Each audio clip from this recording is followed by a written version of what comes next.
Hello guys, मेरो mini ब्लगमा हजुरहरूलाई फेरि पनि स्वागत छ। आजको दिन चाहिँ मेरो सेकेन्ड फलोअप रहेको छ। हेर्दा हेर्दै 15 दिन पनि भइसकेको छ मेरो एसिएल सर्जरी गरेको, र गर्मी पनि एकदम गर्मी छ गाइज। ल गाइज, अटो पनि आइसकेको छ। साथी र म चाहिँ अब हस्पिटलतिर जाँदै।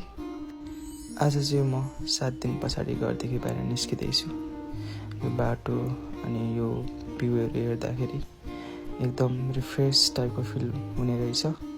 हामी हस्पिटल पनि आइपुगिसकेको छौँ र मेरो कन्डिसन चाहिँ अहिले यस्तो छ, हल्का सुधार आइसकेको छ ममा। एन्ड आई होप सबै ठिक हुन्छ होला, जे नहुन्थ्यो भइहाल्यो। अब चाहिँ मेरो टाका निकाल्न लाग्यो हो, र हेर्नु सक्नुहुन्छ म चाहिँ हल्का दुखाइसहँदै। मेरो रियाक्सन नजान्नु होला। It's time for exercise. त्यही हो, के भन्न चाह्यो भने जति जेसुकै वर्स सिचुएसन भए पनि थिङ्क पोजिटिभ, अघि बढ्नुपर्छ। लाइफ हो, दुःख सुख भन्ने कुरा हुँदै गर्छ। आत्तिनुहुन्न। र अहिले म जुन सिचुएसनमा छु यो इन्जोय है गाइज। आजलाई यति नै, धेरै बोल्न छैन म। नेक्स्ट भिडियोमा फेरि पनि भेट्नेछौँ भन्दै bye bye. Be positive, do good things.